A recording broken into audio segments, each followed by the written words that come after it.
Hey guys, I'm Mateo. I'm your host of the podcast of SOFASoS, and I'm here with Leire. Can you please introduce yourself?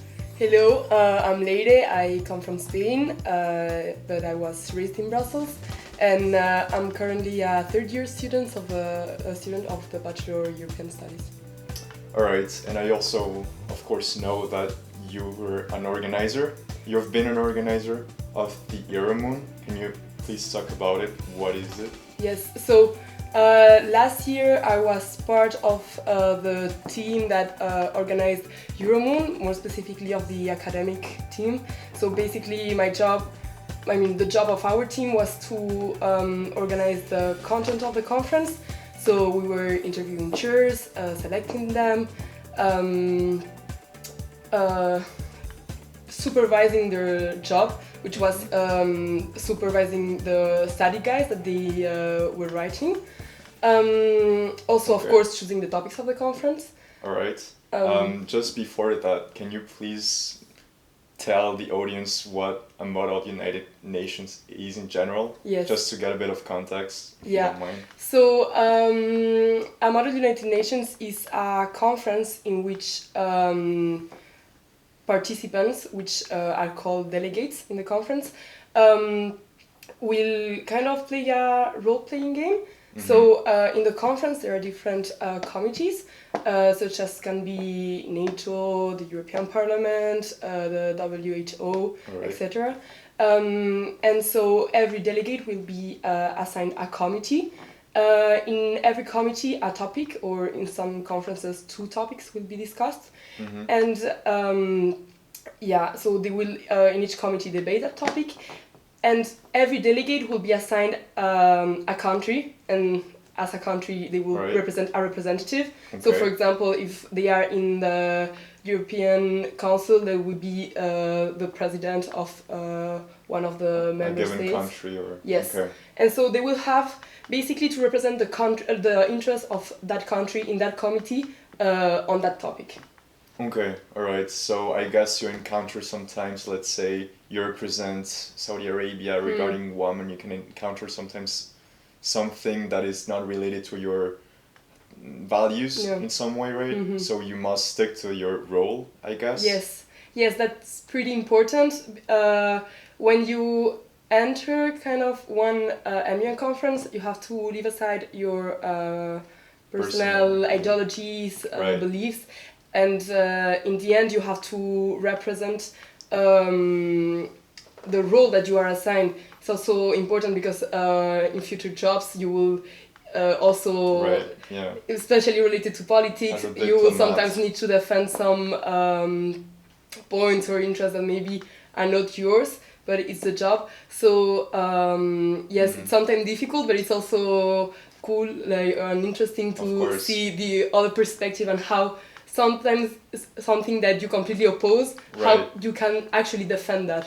Right, so it's about open-mindedness in some way, right? Yes. Getting to know the other viewpoints. Yes. Okay, and also I was wondering, what are the benefits from participating in, let's say, a MUN in general? What do you see that, how can it help you as a student or as an individual? How does that help you to participate? So, studying in Maastricht University, I think with the PBL system, they give a lot of importance to being able to to clearly present your ideas. Mm-hmm. But that's something that also MUN really helps you to do, because in the end you just have a really limited time to speak. Sometimes it's 30 seconds, other times 1 minute. Okay. But you usually have so many things to say that you really have to know how to clearly say what you want to say, and to everyone know what are your points and what you want to achieve. So that's some part. It also helps you to get into more public speaking, because in the end you need to speak with to the other students that are all gonna be looking at you, listening to what you have to say. So it's a good training for that. And also something that I really like is that in the end, as you need to talk about one topic, you become a professional of that topic, let's say like that. Yeah. It's usually topics that you don't really study in your bachelor. Especially, I study European studies, but for example, once I had to talk about the militarization of the Arctic, and it's something that I don't even mention in my bachelor. So it really helps you to gain further knowledge in topics that maybe on your own you will not look at it or you will not study. Right. But thanks to that experience, you can discover new topics that actually you may end up really liking it.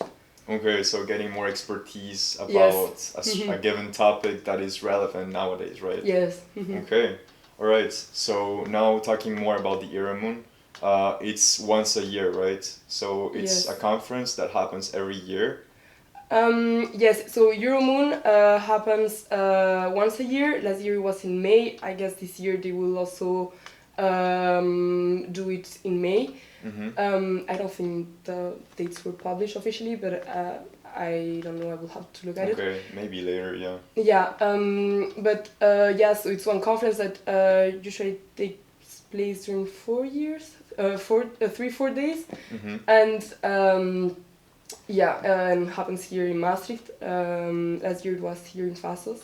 Okay. But I still don't know what they will. Faculty. Yes, sure. But I still don't know what they will do it this year.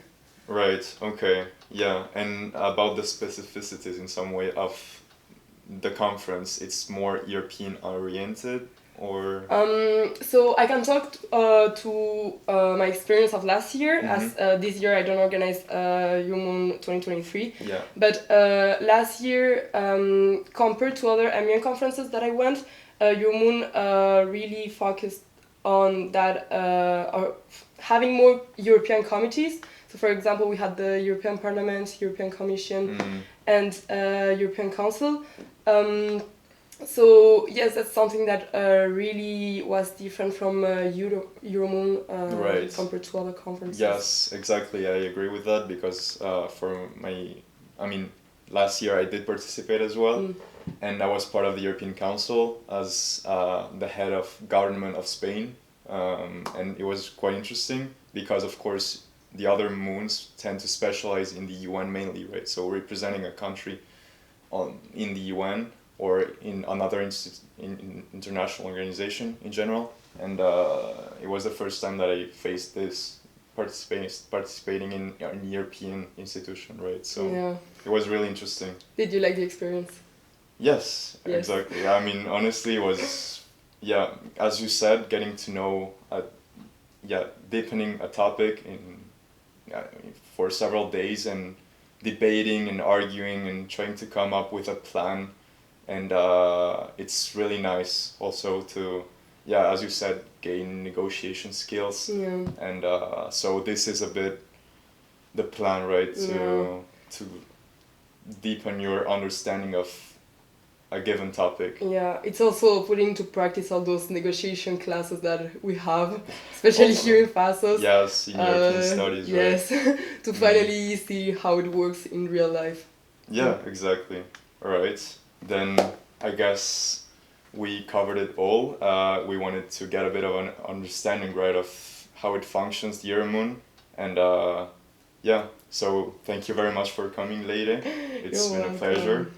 And see you guys next time. See you.